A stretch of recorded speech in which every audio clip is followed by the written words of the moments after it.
Why your time is so important. Your time is limited, so don't waste it living someone else's life. Don't be trapped by dogma, which is living with the results of other people's thinking. Don't let the noise of others' opinions drown out your own inner voice. And most important, have the courage to follow your heart and intuition. Steve Jobs. Each and every single one of us has a finite amount of time. Just 24 hours in a day. Nothing more. Nothing less. But how often do we squander the time that we have, wasting it away on things we shouldn't be doing? Once that time is gone, it's lost forever. It's not like money that can be spent and saved and earned and invested. You only get time once. Not twice. And that's why time is so important. It should be cherished like the precious resource it is rather than thrown away. Now, that doesn't mean you shouldn't take some of your time to enjoy yourself. You absolutely should. It just means that you shouldn't be careless with your time. You're only going to get this very moment, right now, one time. That's it. After that it will be gone. We don't realize the preciousness of time until it's taken away from us. Until it's ripped away from us, we often can't comprehend why time is so utterly important. So I sit here today, taking the time to write this, to ensure that you value your time. Don't let it slip through your fingers, wasting away into nothingness. That wouldn't be fair to you or the people you love. Rather, invest the time into doing something productive and good for yourself and others all around you. That's where your time should be placed. There's not better way to invest it than in building something good and extraordinary. How to use your time wisely. Since time can never be recreated, you have to use your time wisely. You have to do the things that you've been putting off for the longest, and do them first. Right when you wake up. There's an element of momentum that builds when we start to work on something early on in the day. That's just the way it goes. So, promise yourself that for just 15 minutes, you're going to work on that thing you've been putting off for so long. That's how you use your time wisely. I call this the 15-minute rule. All it takes is just 15 minutes. Now, it doesn't matter what it is that you need to do. If it's your taxes, balancing your checkbook, organizing your kitchen, working out or planning a healthy diet, it just takes 15 minutes. Here's how you do it. Grab your smartphone or another timer, start the timer and begin what you're doing, work on that task for just 15 minutes, then stop. You know what will happen when you reach 15 minutes? First, you'll probably want to continue. That's just the way momentum works. Because you started, you'll want to keep going with that task. Remember, an object in motion stays in motion. And an object at rest often stays at rest. We're conditioned to work this way. The hard part is just breaking that cycle of inaction. If you can power through that, then it's all downhill from there. Since we're such creatures of habit, doing something that we aren't conditioned to do is hard. It just is. We always revert to what we know and to the way we've been conditioned to behave. You know that just as much as the next person does. If you've ever tried to break a bad habit, then you know it's hard. In fact, the hardest part is the first attempt.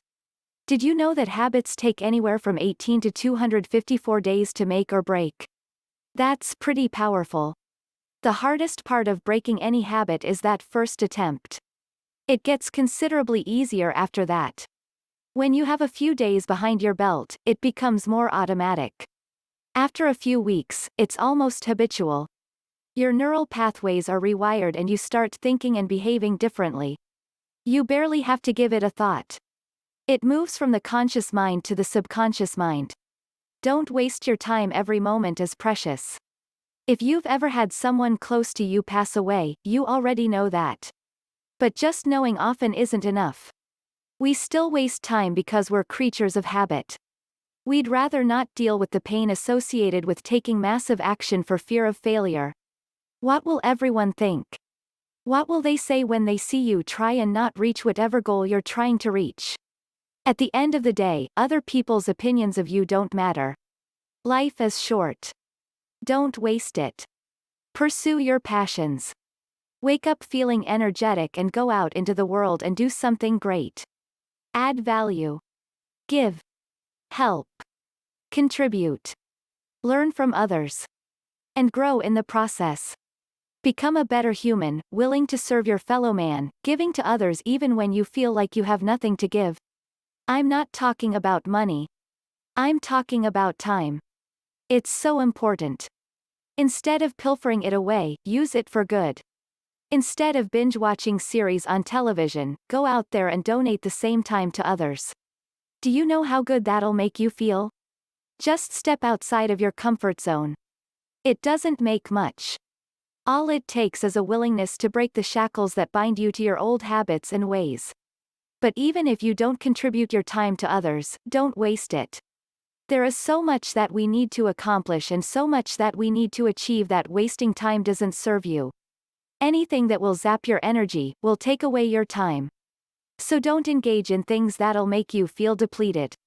Avoid drinking, doing drugs, wasting time with friends for hours on end, endlessly surfing the internet, and so on. Instead, direct the time towards good endeavors that will help you and others.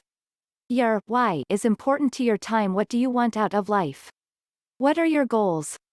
Have you ever taken the time to write them down? How about creating a plan for their achievement? If you haven't, now is the time to do so. But that's not the only thing you have to do.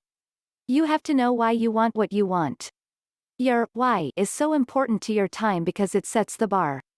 It gives you a destination. Something to achieve, but also a reason to achieve it.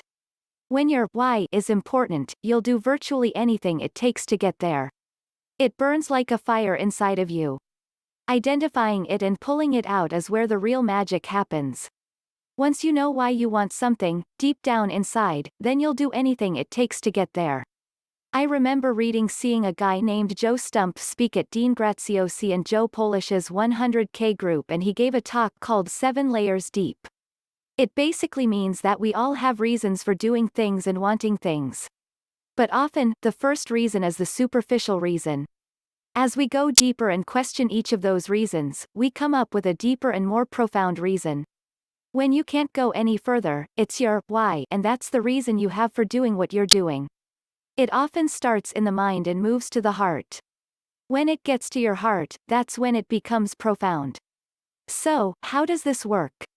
Simple, take your big goal or idea that you have for your life, and ask yourself the following question. What is the reason why I want to achieve or have that in my life? For example, let's just say you want to earn $1 million. Why do you want $1 million? Not because you want pieces of paper with dead presidents on it, right? Clearly that's not the reason. So, what's the reason? You might say that you want $1 million so that you can buy a nice house. Okay, so that's a superficial reason. That's the mind speaking and not the heart speaking. Next, you would ask yourself why you want a nice house? The answer will go deeper. You might want it so that your family has a nice place to live in a safe neighborhood. That's going deeper, but not quite there. You might eventually say that you want to live in a safer neighborhood and have a nice place to live because, as a child growing up, you didn't have a stable family environment, or you moved around a lot, or you didn't live in a safe neighborhood. So you keep going deeper. Then you might say that the reason you want to live in a safe neighborhood is because you don't want your children to worry about being outside during the day or playing in the neighborhood after the sun sets. Then, you might say that the reason for that is because you want security for your family because you felt so afraid as a child growing up and you didn't want that for your kids. Can you see how this process goes until you get to the core? Now, this might not take you 7 layers. It might take 5 or 10 or any other number.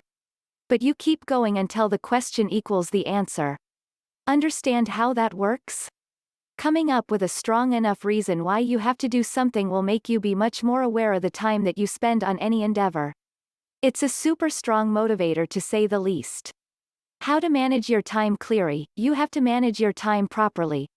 You do that by getting very specific about what you want in life and making a plan of action to get there. Afterwards, it's just a matter of following through. You set daily goals and bigger, smarter, or SMART, goals as well. Then, you work daily to get there. You ensure that you're not wasting your time and that you're pushing towards your big dreams. I know that in my life, when I get very specific about what I want, and I make a detailed plan of action, I have an easier time sticking to it. I don't veer off track because I know where I'm going. I also constantly analyze my progress.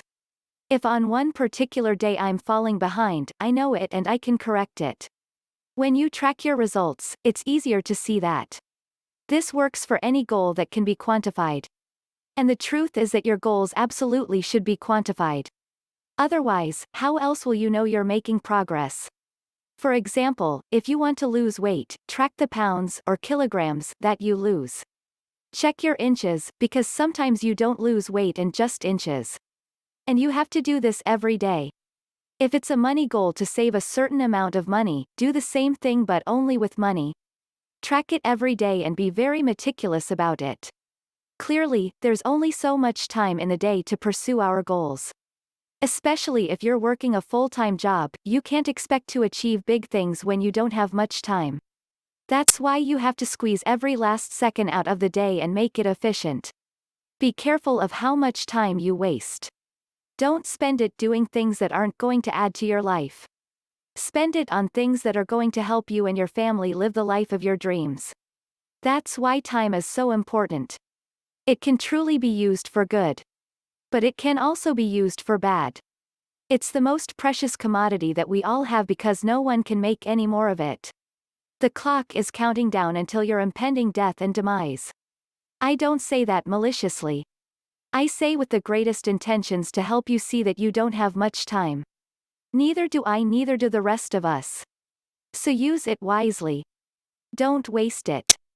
Invest it. And treat it with all the preciousness that you would treat a newborn baby.